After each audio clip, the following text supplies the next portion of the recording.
Bienvenue dans cette balade virtuelle qui va traiter des infrastructures vertes dans l'Ouest lausannois.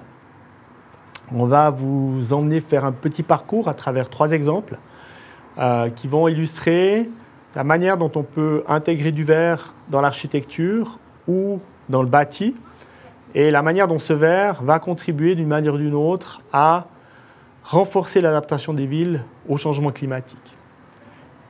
Le premier projet qu'on souhaite vous présenter, c'est un projet qui vient d'être inauguré. C'est le siège du Comité olympique international et qui se situe à Lausanne, en l'occurrence un tout petit peu à la frontière, mais qui nous semblait être un bon point de départ pour commencer cette balade. C'est vrai que c'est un bâtiment qui se situe au bord du lac, dans un grand espace vert préservé ou disons protégé le long du lac et espace récréatif, à proximité aussi des grandes réserves naturelles, biologiques. Et donc le bâtiment du CIO a un élément emblématique, c'est ce travail entre le verre et la manière dont il intègre la végétation dans son architecture.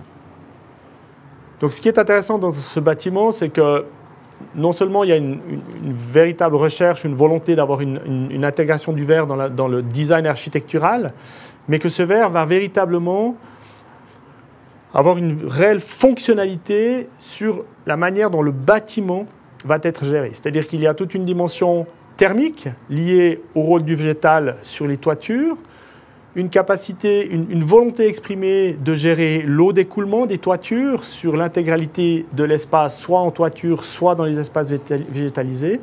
Et c'est un exemple assez intéressant, en tout cas moderne, de ce qu'on peut aujourd'hui projeter au niveau architectural dans la création d'un lien entre le végétal et le construit. Et surtout ici, on a le sentiment quand même d'un lien très étroit, d'une imbrication assez élégante. Et pour nous, c'est un bon point de départ pour notre balade.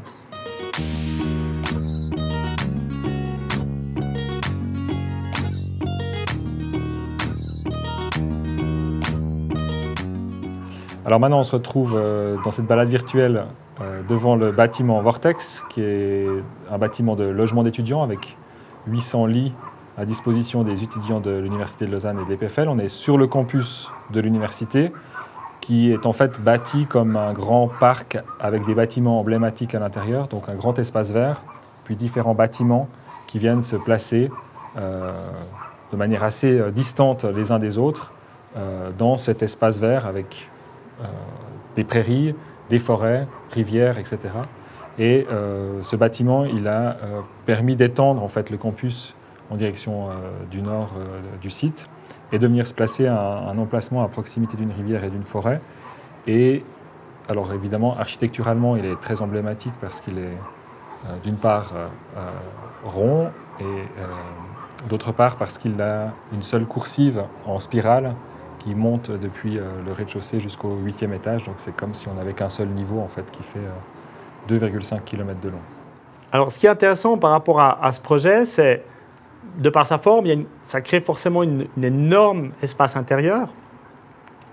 Et gérer cet espace intérieur, ce n'est pas facile en termes par rapport à 2 paramètres. La température et puis l'eau. Il faut bien imaginer qu'à l'intérieur de cette cour, finalement, vous n'avez pas de courant et que suivant les revêtements que vous allez mettre à l'intérieur, vous allez pouvoir générer passablement de chaleur ou pas. Et là, il y a une volonté aussi directement d'intégrer cette dimension thermique à l'intérieur du bâtiment en créant des espaces verts assez importants, toute une structure d'espaces verts qui, eux, vont véritablement jouer un rôle de refroidisseur. Ils vont créer finalement ils vont avoir un rôle sur la thermicité de cette cour qui est très important. Et puis, deuxièmement, ils vont aussi avoir un rôle pour l'absorption, en tout cas d'une partie de l'eau de pluie qui va tomber soit sur le site, soit qui va être récupérée une fois qu'elle aura passé à travers les toitures végétalisées. Il y a un essai qui a été introduit, je dirais, par rapport à l'aspect diversité, qui, pour l'instant, n'est peut-être pas encore assez abouti, ça, je crois qu'on peut le dire, mais c'est intéressant qu'ici, il y a une vraie volonté d'utiliser le verre largement au-delà du volet strictement paysager. Il y a une volonté d'utiliser le verre déjà là comme une réelle infrastructure pour mieux s'accommoder des contraintes thermiques.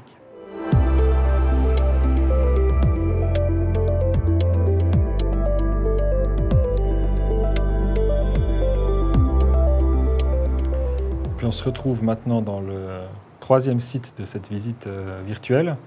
Nous sommes à Crissier, en fait au carrefour de deux infrastructures intéressantes. D'une part, un axe routier qui va devenir un axe de transport public extrêmement performant, et puis d'autre part, une rivière qui traverse tout l'ouest lausannois et qui se croise en fait à cet endroit-là, où se situe une friche industrielle, donc un terrain qui a été occupé, qui est largement asphalté, mais qui aujourd'hui n'a plus d'utilité ou pratiquement plus, et sur lequel la commune, avec le propriétaire, a planifié un développement qui permet de restituer une partie du site à la nature le long du cours d'eau, en fait pour élargir l'espace réservé au cours d'eau, tout en bâtissant une autre partie du site.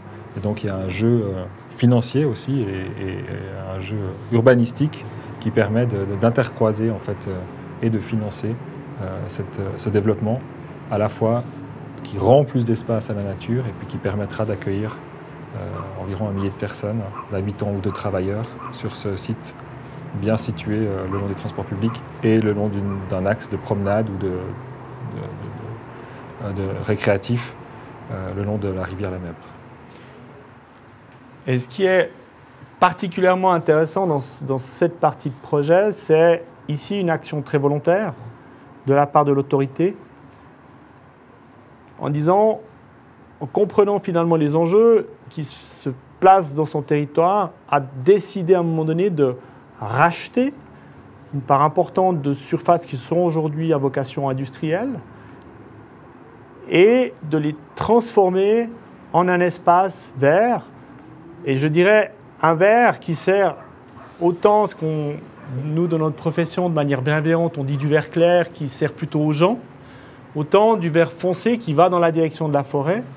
Et vous le verrez à la description du projet, c'est un acte quand même assez ambitieux d'une collectivité publique qui va peut-être un petit peu à l'envers de ce qu'on fait d'habitude, où on a plutôt tendance à plutôt surconstruire. Ici, c'est un acte qui va à l'envers, qui dit clairement, on a le sentiment qu'ici, on a une opportunité pour créer plus de verre dans un espace. Ça permet aussi, après, de créer des transitions écologiques intéressantes, mais aussi pour les gens, dans un espace passablement construit. Le plan directeur localisé a été approuvé en 2011 et ensuite un concours d'urbanisme a été organisé dans le plan de quartier Loré qui se trouve juste en dessus du parc en fait. Et puis un bureau lauréat a été nommé. La parcelle, la commune l'a achetée, le conseil communal a suivi la municipalité pour acheter une parcelle coloquée en zone industrielle à un prix de zone industrielle pour en faire un espace vert renaturé. En deuxième partie de l'année 2017, la municipalité a demandé au conseil communal un crédit d'études pour le projet de réaménagement du parc de la Mèbre. Et à l'heure actuelle, nous arrivons au bout du projet et nous serons bientôt à l'enquête publique pour mettre à l'enquête le projet de réaménagement. Parallèlement, nous avons contacté l'Office fédéral de l'environnement pour voir dans quelle mesure le projet ne pourrait pas être soutenu par l'Office fédéral, justement par une subvention en fait, pour la renaturation que nous allons mettre en place dans le périmètre du parc. Après l'octroi du permis de construire, la dernière étape sera de demander le crédit de construction du parc de la Mèbre et qui sera réalisé, si tout va bien, dès 2021. Ceci en parallèle du quartier de Loré qui se trouve sur la plateforme supérieure qui domine le parc. Ce parc sera également bien desservi en transport public avec le bus à haut niveau de service qui se trouve juste derrière nous sur le hub de Crissier, à quelques minutes à pied de ce transport public.